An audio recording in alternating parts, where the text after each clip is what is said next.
I am engaged, but not to my dream man. That's right, you heard me correct. I've actually dated the man of my dreams a few years back. This is so fucking icky. It's so cringe. Why the fuck would you get on the internet and even say this? How the fuck do y'all expect men to respect you?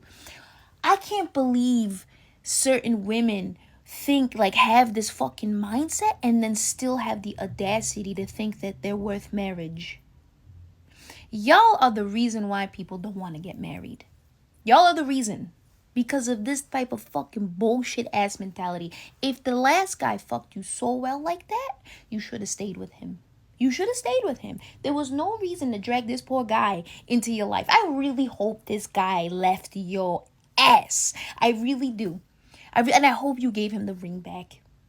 I really do. Because you ain't worth shit, bitch. That is just fucking cringe. Like, how fucking dare you?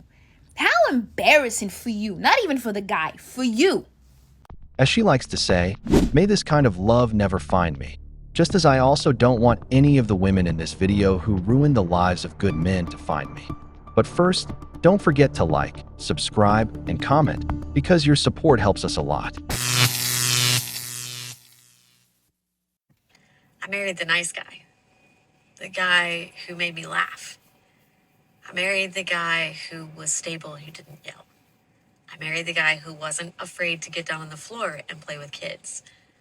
I married the guy who laughed really loudly, who didn't seem to care if anybody was watching.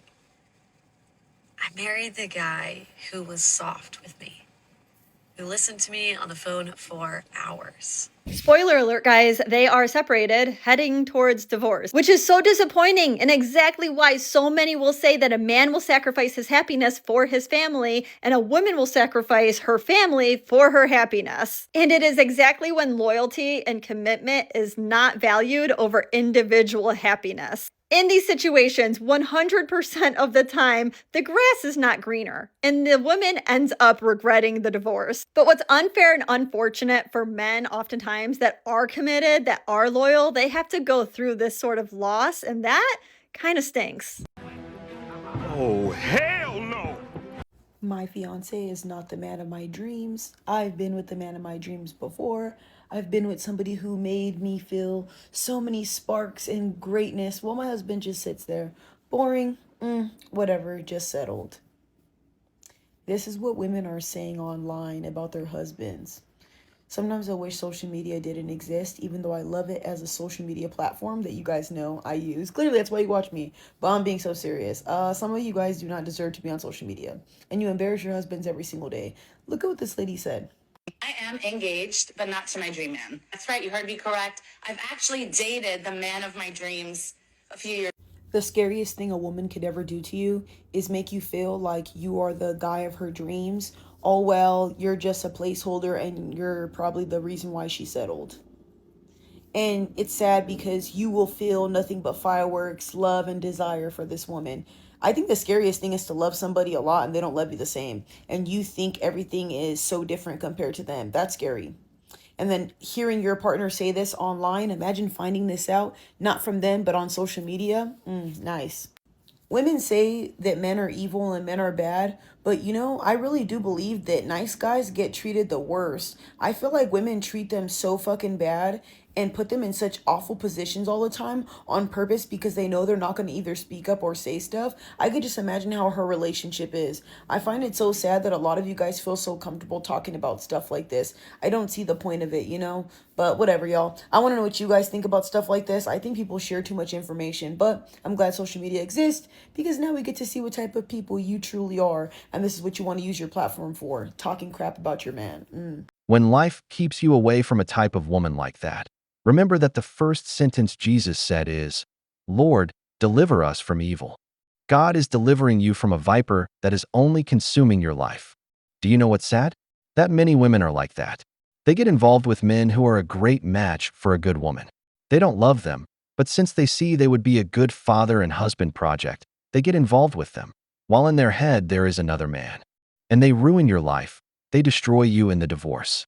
As she said, the man sacrifices his happiness for his family. the woman, her family for her happiness. I can't be the only one with this kind of story.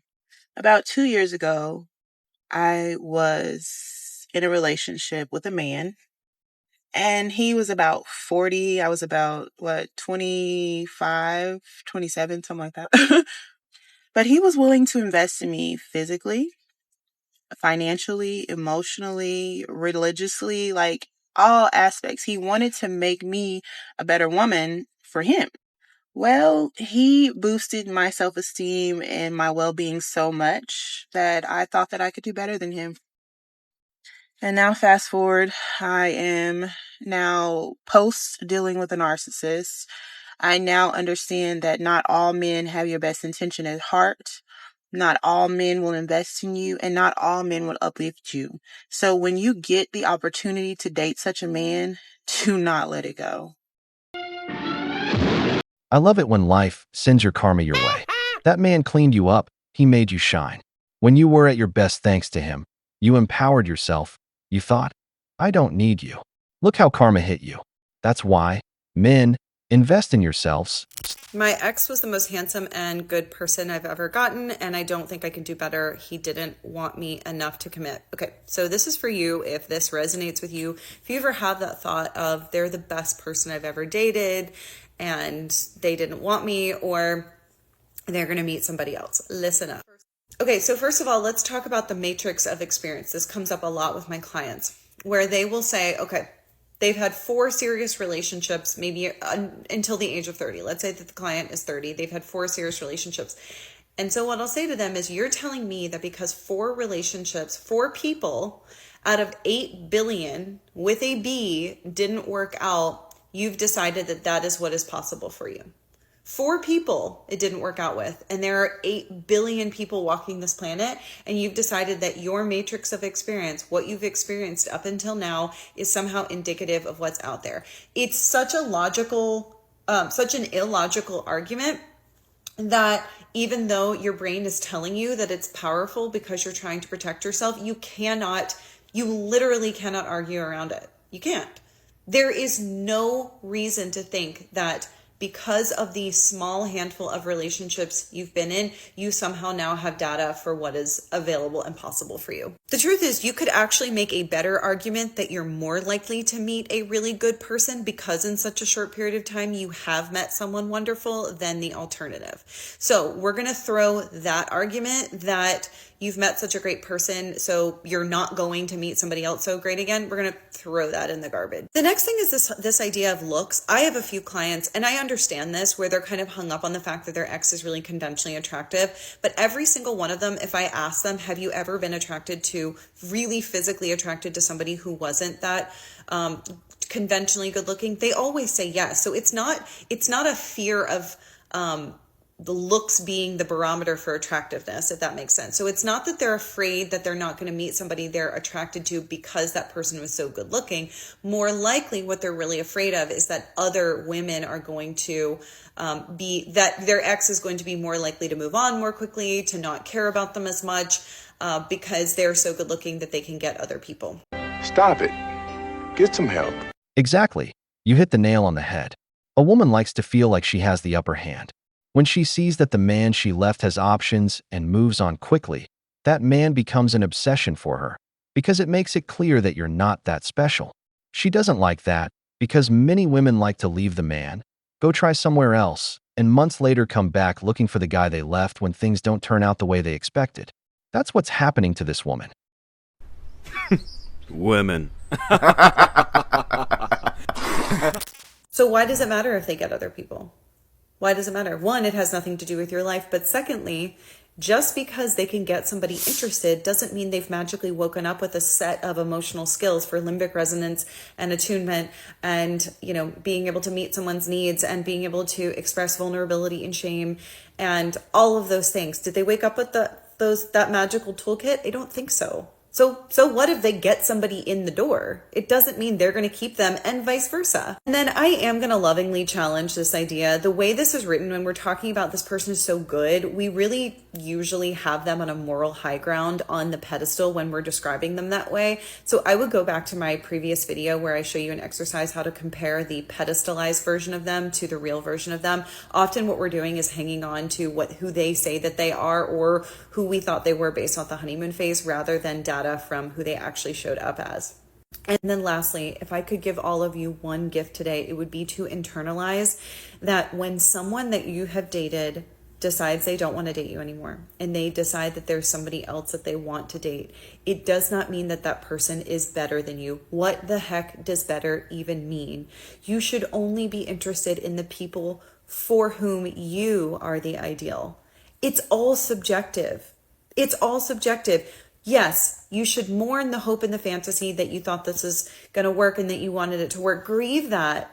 But that is not the same as creating some sort of seesaw where if, your ex is happy, then that takes points away from your own life or your own agency, your ability to create your own happiness. Or if they choose somebody else, that means that person is somehow better. We're not meant to be everyone's cup of tea. It's not always going to work, but that doesn't mean there is a hierarchy. It doesn't mean there is some scale that's being tipped away from your favor. This is just how life goes. People are compatible for a whole host of different reasons, and it's not because it's a you're better, I'm worse game. It just doesn't work like that. Okay? So, because again, it's all subjective completely. So, that is what I have to say about this comment, and I hope that this is helpful. Terrible advice. What she needs to learn is to value and go heal her trauma, because many women complain that there are no good men. But how will you know if the man you have is good? If you come from being on the carousel of chats, after they've already played with you, this guy shows up, and you end up ruining him, making him pay for everything bad that others did. She feels that regret, and she feels it even worse when she wasn't taken back. He already moved on from her, as a man should always do. We've reached the end, but before we close, here are 2 questions for the comments. Why do you think many women only value a good man once they've already lost him? Have you ever felt like a woman wanted to keep you as a second option? And if this content gave you something, you already know what to do. Hit like, subscribe to the channel, and turn on notifications. Every bit of support helps us reach more people and keep bringing this kind of analysis. See you in the next The Wall video.